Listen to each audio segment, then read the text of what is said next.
7 આસપાસ એક બંગાળ સાગરમાં બીજી હલચલ જોવા મળશે અને બીજું લગભગ ડિપ્રેશન કે તેમાં જવાની શક્યતા છે.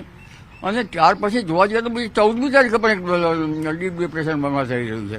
એ 14 તારીખની આસપાસ એક પછી એક લો પ્રેશર બનશે.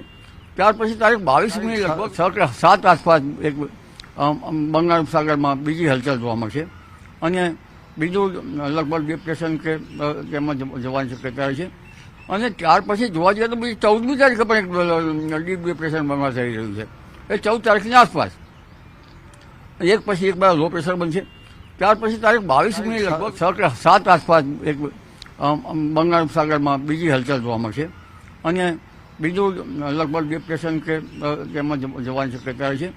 અને ત્યાર પછી જોવા જઈએ તો બીજી 14મી તારીખે પણ એક ડીપ ડિપ્રેશન બંગાળ થઈ રહ્યું છે. એ 14 તારીખની આસપાસ એક પછી એક લો પ્રેશર બનશે. ત્યાર પછી તારીખ 22મી લગભગ 7 આસપાસ એક બંગાળ સાગરમાં બીજી હલચલ જોવા મળશે અને બીજું લગભગ ડિપ્રેશન કે તેમાં જવાની શક્યતા છે. અને ત્યાર પછી જોવા જઈએ તો બીજી 14મી તારીખે પણ એક ડીપ ડિપ્રેશન બંગાળ થઈ રહ્યું છે. એ 14 તારીખની આસપાસ એક પછી એક લો પ્રેશર બનશે.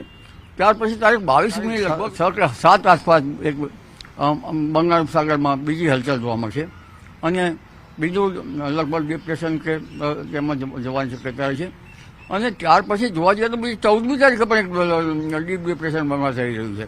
એ 14 તારીખની આસપાસ એક પછી એક લો પ્રેશર બનશે. ત્યાર પછી તારીખ 22મી લગભગ 7 આસપાસ એક બંગાળ સાગરમાં બીજી હલચલ જોવા મળશે અને બીજું લગભગ ડિપ્રેશન કે તેમાં જવાની શક્યતા છે. અને ત્યાર પછી જોવા જઈએ તો બીજી 14મી તારીખે પણ એક ડીપ ડિપ્રેશન બંગાળ થઈ રહ્યું છે.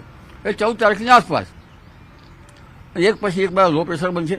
ત્યાર પછી તારીખ 22મી લગભગ 7 આસપાસ એક બંગાળ સાગરમાં બીજી હલચલ જોવા મળશે અને બીજું લગભગ ડિપ્રેશન કે તેમાં જવાની શક્યતા છે. અને ત્યાર પછી જોવા જઈએ તો બીજી 14મી તારીખે પણ એક ડીપ ડિપ્રેશન બંગાળ થઈ રહ્યું છે.